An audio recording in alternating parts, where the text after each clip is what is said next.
Before the birth of my first child, I looked into the mirror and I asked myself a question. Today, an older man looks out at me. But despite the altered features, the person is the same. The question is the same. The answer is different. It is 1897.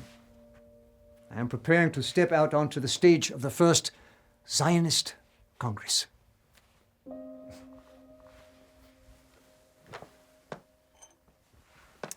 Six years ago, in 1891, my wife Julie gave birth to our son, Hans. We decided not to circumcise him. At the time, I thought that one day a foreskin would guarantee his freedom. I know better now. Soon after Hans was born, I traveled to Spain. I wanted to write a novel about the Jewish question. For me, the only question.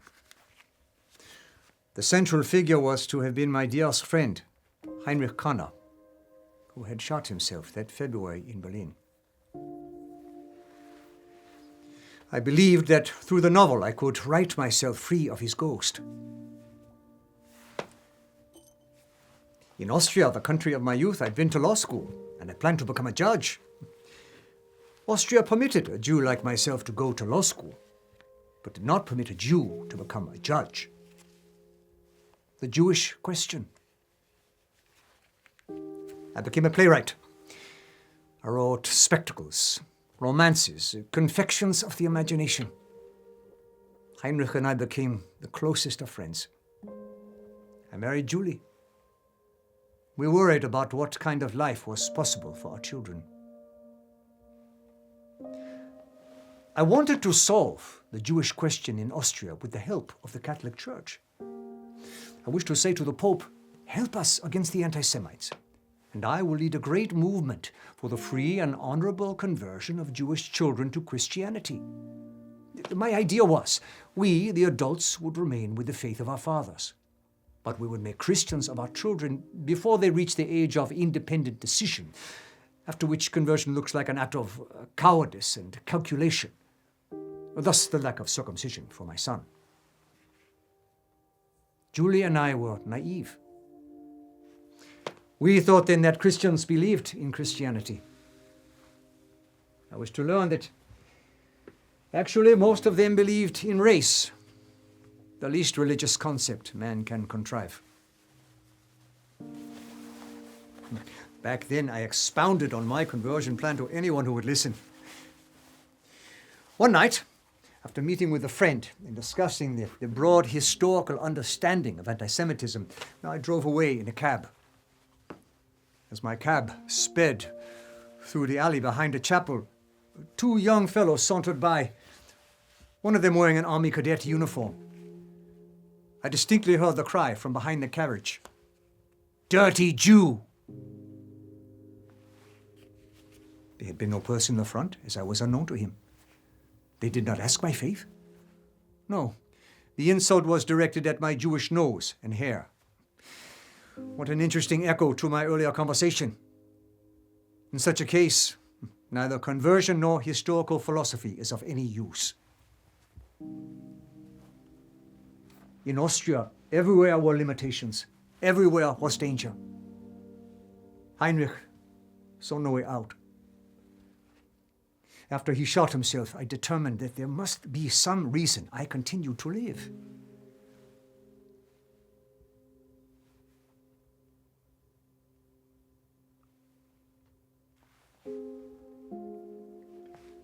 In Austria, there was a German army officer named Armand Meyer. We joined the armies of the nation. Meyer was insulted as a Jew by a well-known anti-Semite. He challenged him to a duel. I saw him lose his life. Conversion does not work. Dueling does not work. The new Free Press summons me to Paris as its correspondent. I accepted because I sensed how much I would see and learn of the world. I regretted the abandoned plan of the novel, but I thought that in Paris I would acquire the reporter's eyes needed to conduct a survey of the Jews of the world. Through realistic accounts I planned, there would emerge a picture of the undeserved misery of the Jews, a demonstration that we, are human beings who men slander without taking the trouble to know. Then, Dreyfus was accused of treason. As a reporter, I had to follow every moment of the Dreyfus ordeal, up close and record it. He never had a chance. He was a Jew, and a Jew was guilty. Dreyfus was jeered in the streets on the way to trial. At trial, the judge sentenced him to deportation and degradation. He would be stripped of the decorations he had earned through valor and expelled from the military. I watched the degradation.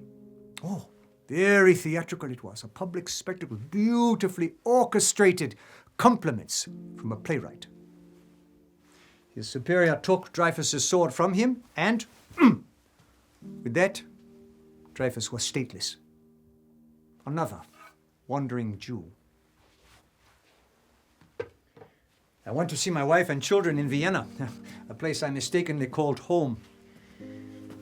While there, I witnessed the election of an anti-Semitic political party. It was all perfectly normal.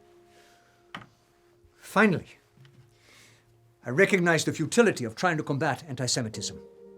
I was a writer who realized that declamations consigned to paper are of no use. Peace societies are like the relief committees instituted after a flood. The man who invents a terrible explosive does more for peace than 1,000 gentle apostles. I considered joining Heinrich. But history taught me that we were once men who knew how to defend the state on the battlefield. And we must be gifted people to have endured 20 centuries of slaughter and remain undestroyed. Therefore, a different future is possible. I decided that if I was going to live, I must be the one to find a creative and positive solution to the problem. I am not leaving this earth until I have done everything in my power to free our people. Then began the most productive and most terrifying period of my life. I began to write. I wrote walking, standing, lying down in the street, at meals, and at night when it drove me out of sleep. I know now that most of what I wrote was confused and fantastic, but I did not exercise self-criticism in order not to check the flow of ideas. I made these notes as if for the subject of a novel, and they were not work, but a relief. I wrote myself free of ideas that would rise like bubbles in a glass bottle and burst it into shards if they found no outlet. But they did. The answer to the Jewish question. The Jewish state. Not a novel, but a blueprint for a nation that would restore dignity to the Jews and be a model for the world. Published in 1896, 1 year ago. As any writer knows, one's book never explodes out onto the world quite like one hopes it will. It was well received and widely read, but no one did anything. That is when I became a diplomat. A diplomat for a state that exists here. For now. I also published a newspaper, Die Welt, to make this dream a shared one. The cost of publishing the paper used up what remained of my wife's dowry. Julie and the children, they were not forefront in my mind, not as people. I only considered them members of the people I was trying to save. My playwriting turned out to be quite useful in my endeavors. Politics is, after all, theater, and I know how to put on a show. I traveled. I organized our people. I held meetings with diplomats or political leaders, titans of industry. Now, I am in Basel, Switzerland, preparing to lead the opening of the first Zionist Congress. The Jewish state. do not know where it will be, but I know it will be. I have willed it into existence, and if you will it, it is no dream.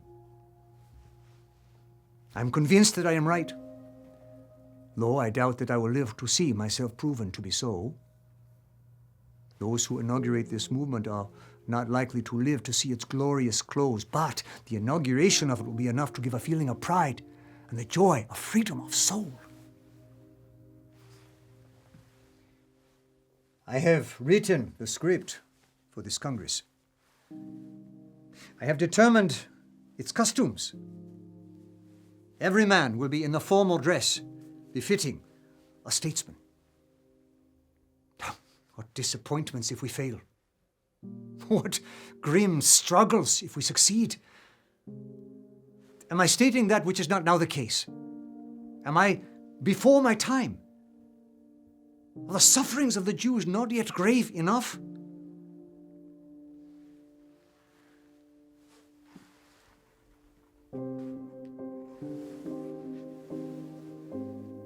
We shall see.